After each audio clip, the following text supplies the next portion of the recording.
The Invest in Her podcast is brought to you in part by Wells Fargo Bank. Hi, I'm Catherine Gray, founder of She Angel Investors and co-founder of the She Angels Foundation. I'm also the podcast host of Invest in Her and an award-winning producer, author, and TEDx speaker. Our show, Invest in Her, features phenomenal female founders and funders. As you know, women receive less than 2% of venture capital funding. Our series is about accelerating the funding of women by connecting them to funding resources. Let's meet today's guest. Welcome to this week's episode of Invest in Her. I'm your host, Catherine Gray, founder of She Angel Investors, co-founder of the She Angels Foundation, and producer of the new movie, Show Her the Money. And I am so excited to have today on with us, all the way from Ireland, Máirín Murray, who is a tech innovator. She is the founder of TechFoundHer and a TEDx speaker. Welcome, Máirin. So happy to have you with us today. Yeah, amazing to be having this conversation. It's fantastic, isn't it? The power of technology is, other sides of the world. So no, it's amazing to be talking to you, Catherine. I've been talking about you a lot, so maybe your ears have been burning, but I think, you are just one of the big leaders over there in that country. I've been noticing that there are certain leaders in each of the countries, Ireland, UK, Sarah King in UK, these women in New Zealand, like all around the world besides the US. There are just women out there like you that are really making a difference. You're change makers, and you're really so focused on helping make more access for tech innovators and founders at large, getting access to venture capital. I know it's something you and I so agree on. I'm so excited that we're taking Show Her the Money to Ireland. Thanks to you. We'll be in we're going to be in Dublin and also in Belfast, right? And if people want to know where to find us, what dates those are going to be, they can, of course, come to showherthemoneymovie.com. So follow us there, everybody. We'll let you know when we're going to be all over the world, and especially in Ireland. We're going to talk about that today. So, Máirin, you are amazing. I want to talk about first your TED Talk, because I listened to that this morning, and you being such a prominent person in the tech innovation industry in Ireland and I'm sure worldwide, I love that you talked about are we going to use tech for the greater good? So let's talk about that, because that's your TED Talk.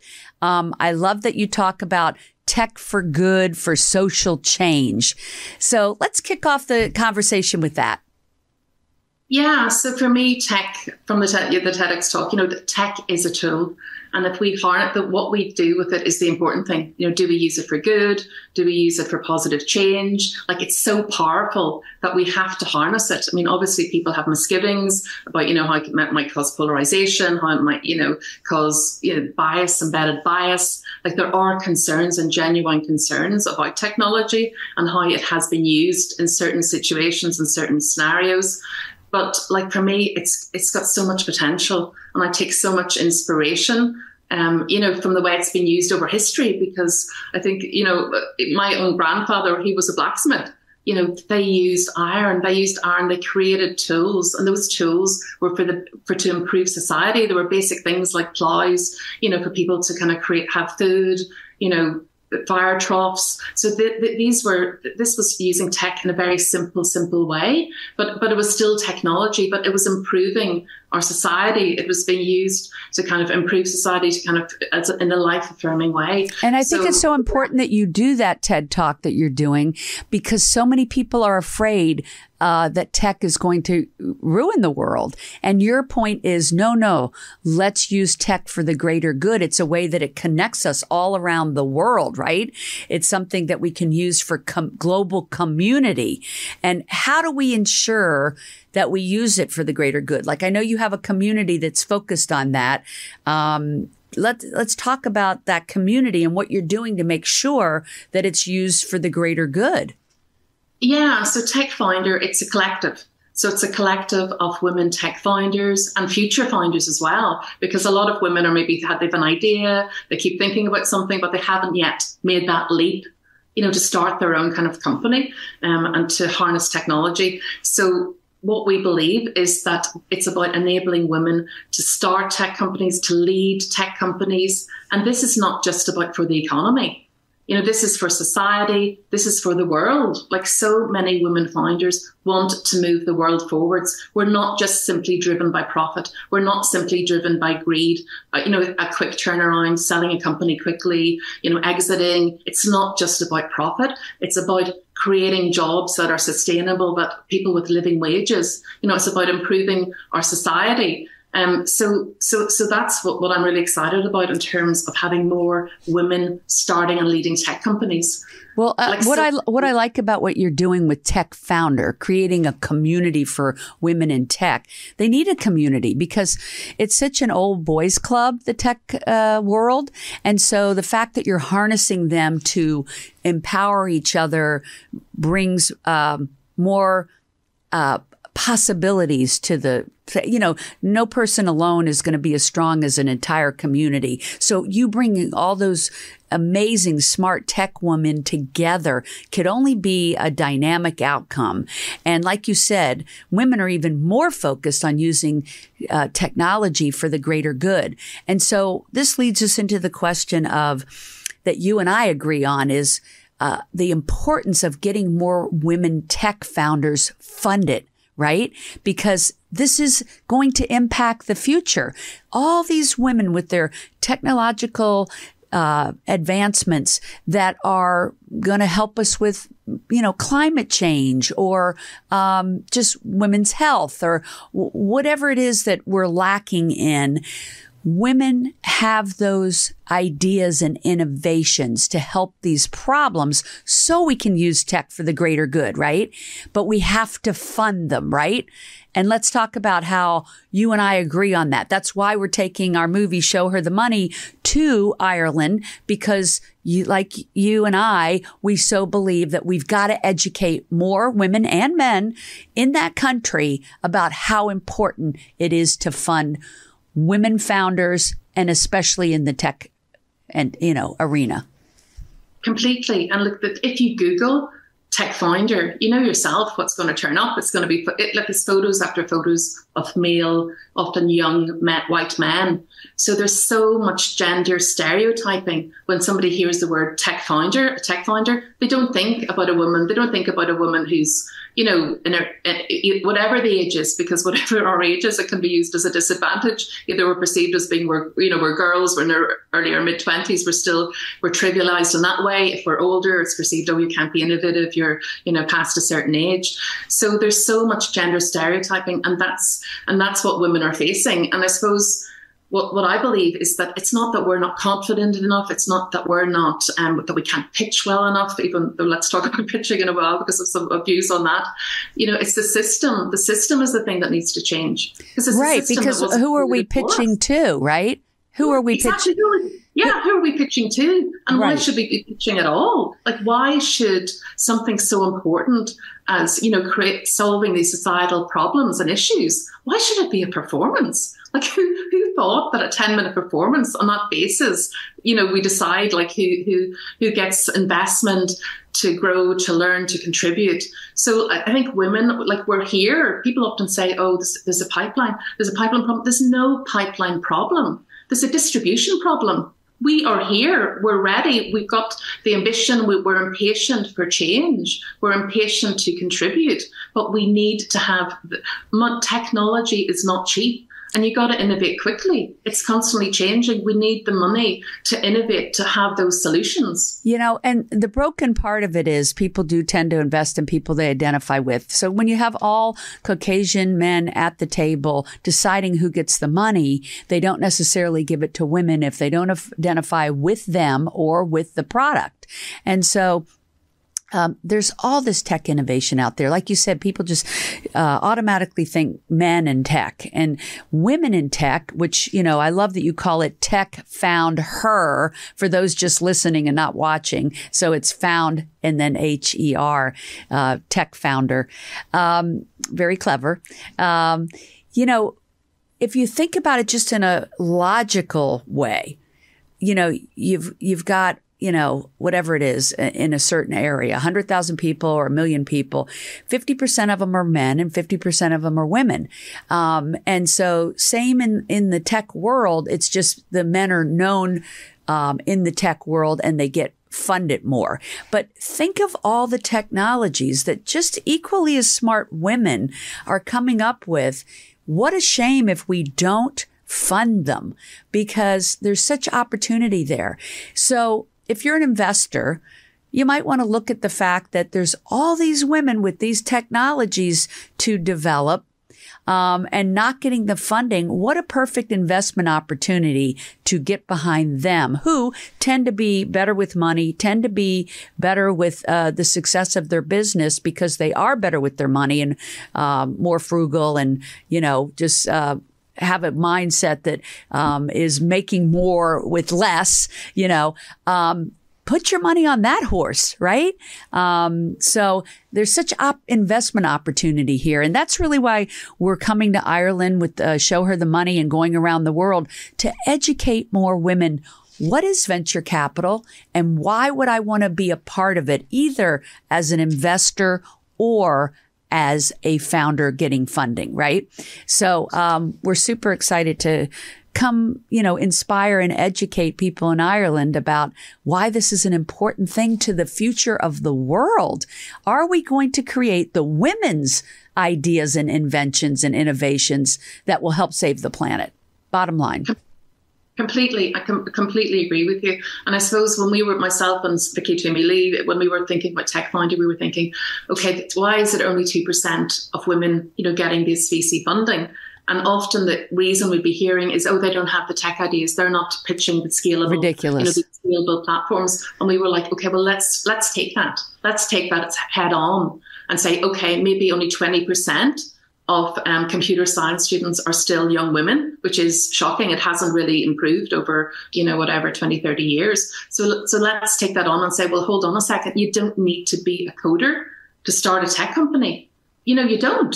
You need to be tech literate. You need to know the potential of technology. You need to how to harness technology. You need to know how to make a tech product. You need to how to kind of contract coders. So that is a barrier that shouldn't exist. That doesn't exist. You don't need to be a techie. And, you know, people are always like, oh, just wait until, you know, the STEM programs work out and there are more young women in, you know, doing computer science. But the thing is, there are generations of women who want to contribute now. We can't afford to wait. We can't afford to wait to this future generation. And history shows things can get worse, unfortunately. Progress is not inevitable. So it's up to us as collective and from the kind of the bottom up. And I'm a really big fan of creating change, you know, from this kind of collective action, because that is so powerful. It's not just based on me as one individual; it's based on a collective. So you know, so that brings about, that can bring about so much change. So there is this whole thing: we're stronger together, and we are in so many different ways. 100%. I'm so glad you created this community. So essential. I want to mention that you are a tech innovator of numerous award-winning digital products yourself. Let's talk about some of those, because I want people to understand, you know, who's behind this unbelievable TechFoundHer community. So tell us a little bit about the digital products that you've created, these award-winning products. Yeah, absolutely. So I got into technology just at around 2000. It was just at the dotcom, when dotcom was you know, booming and crashing. That's when I did a master's in computer science, which was one of the first postgrads in Ireland in digital media and digital technology. So it was so exciting. It was so exciting to be around Web 2.0. You know, like I went over to, you know, California to San Francisco. You know, I met amazing people like Eliza Camfort-Page from TechFoundHer, this amazing community that I'm still part of. So So Web 2.0 was something that I was so passionate about because it was about people having tools to tell their own stories, to create their own content, to create their own platforms. You know, it had the potential and has the potential for hidden voices, for underrepresented, you know, people to have a voice. And that's what I was so passionate about. And I was really excited to be part of it.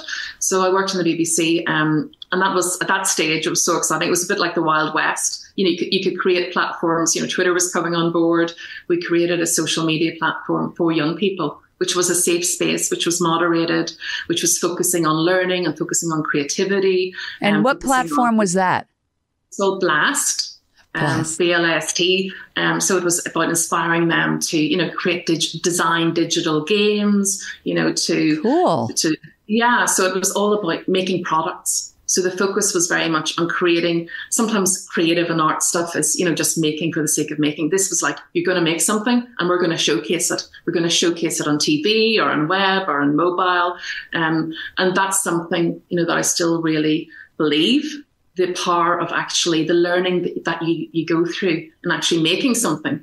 And that's also part of my frustration in terms of the inequity in the whole kind of entrepreneur ecosystem. Because let's face it, most startups fail, but we're not getting the chance to fail. We're not getting the chance to create that first platform, to create that tech product, to go through this amazing learning curve where we're working with customers, we're working with teams of, different teams of software engineers and usability designers. And so this is my frustration. It's not simply about the inequity of investment, but women are not getting the chance to learn experientially, to create a product, to create that first product, so that they can create their second startup. And maybe that's the startup that really takes off.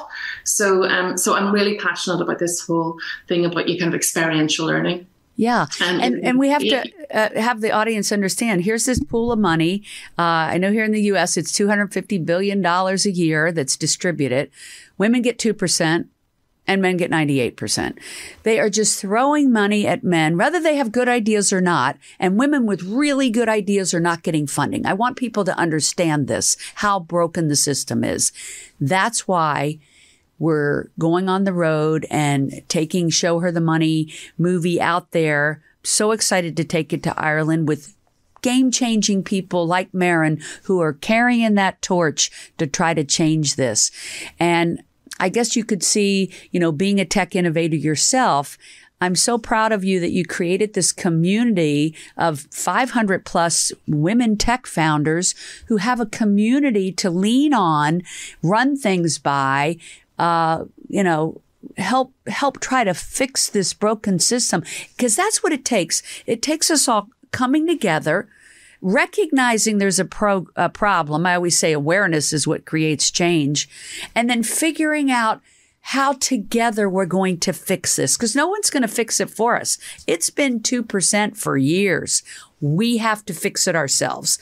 And I believe it's taking a film out, educating people about what they're missing out on venture capital.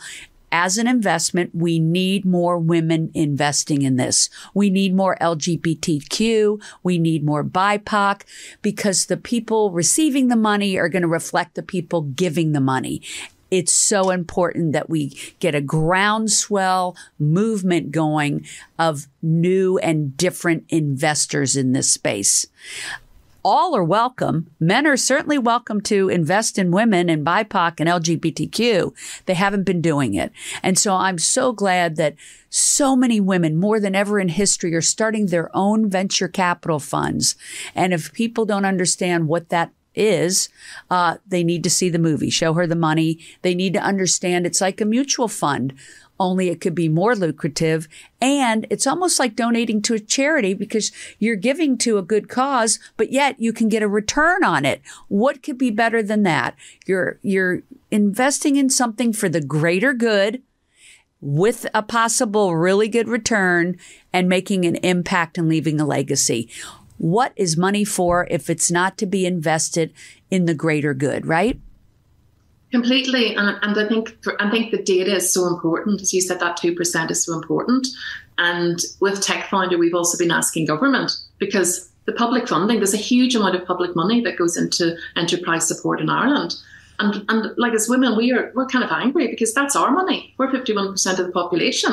So it's not even that people say, oh, women should invest in women. This is our money. This is money that we actually created and generated through working, through contributing to the economy all along. Yeah, so, a lot of people don't understand that governments do put money into states and federal programs that fund venture capital.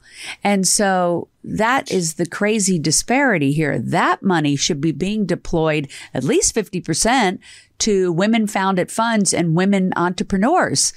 Why is that broken? You know, you and I talked about California just passed a new law that Governor Newsom signed into law that you would like to see in Ireland, and that is holding that disbursement of money into venture capital accountable for where it's going. Because right now, up until now, there was no reporting of where's the money going. They need to be held accountable. That government monies, those venture capital funds, where is that money being dispersed and why is it so uneven? We need to fix the system, and laws are one way of helping guide it in that direction, right? Completely. So we need that transparency and we need the data, because when we started asking about the data, a lot of it wasn't even being collated. I mean, we got responses back from the Department of Enterprise and they said, oh, we don't have. This brings on another point. They were saying, oh, we don't have, because we want gender aggregated data for women-only teams, founder teams, mixed founder teams, and men-only founder teams. And we got the answer back, oh, we don't have any data on mixed founder teams. But it was the opposite. It was because they had no data on women-founded only teams, but their perception was what they call female-founded companies is mixed companies. Unbelievable. So it's such gender washing. So and it's happening globally. But this idea, we have so much spent on female-founded companies. There might be one woman in a team of 4 founders. She may not even own equity, and that's called a female-founded company. So it's kind of so there's a lot of gender washing as well that's kind of going on. So data is so important, because without data, all we have are opinions. So we need the data, to track where we are, and even asking for the data creates. I think it can create change. It's a leverage for change, even in terms of demanding the data and asking for the data. It's kind of bringing into the daylight, what has been hidden. If you think of it, that way, it's hugely powerful. So it's a hugely powerful exercise to actually go after the data and to go after the figures. Absolutely. And I know we're doing that in this country, trying to get our film screened by the Senate caucuses and whatnot, trying to make even more change on a national level and in more states. And thank you for carrying the torch in Ireland. Every country needs a Mairin. And we thank you for, carrying that torch there, because somebody's got to do it. Somebody's got to be knocking on those governmental doors and raising some awareness and creating communities like you're doing. So thank you for all the great work you're doing. Can't wait to come to Ireland, meet you and meet all the wonderful founders there at the screenings that we'll be doing in Dublin and in, I just dropped. Yes, exactly. Belfast. So anyway, everybody visit our website and be sure to look up Máirin on LinkedIn. Where else can they find you? Yeah, so you can look at TechFoundHer. It's on LinkedIn, TechFoundHer.com. You can find me basically everywhere. I'm on X, I'm on Instagram, I'm on LinkedIn. So I'd love to connect. I'd love to connect with other women tech founders, in America, globally, because it has to be a global movement. It has to be kind of this global collective, because that's where the real magic happens in terms of ideas, in terms of funding, in terms of connections. That's where it's so powerful. That's it. And it's TechFoundHer, H-E-R. That's how she spells it. If you're just listening and not watching, so that you know how to find them on LinkedIn and on their website. We welcome those of you listening from Ireland to contact us here in the U.S. and vice versa, those in the U.S. reaching out to Máirin and her group in Ireland. Let's make this a global effort, ladies. We have to all get on board It takes a village. Mairin, thanks for taking the time. Everybody, of course, you can find me, Catherine Gray, on LinkedIn as well as Máirín Murray. And thank you, Naseem Sayani over at Emmeline Ventures for connecting us to Máirin. You're doing amazing work as a female-founded fund as well that does fund women specifically in the healthcare arena, women's healthcare, which we are so appreciative of. We need that. Thank you for tuning in, everybody. Also, follow me on social. We have showherthemoney.com. Showherthemoneymovie.com. We are also on Facebook and Instagram, so follow us there. If you sign up on our website, you'll find out when we're going to be where in the world. We want to see you there. Come out and meet us in person. Make it a great day, everybody, and thank you for tuning in. Thank you, Máirin. Make it a great day, everybody.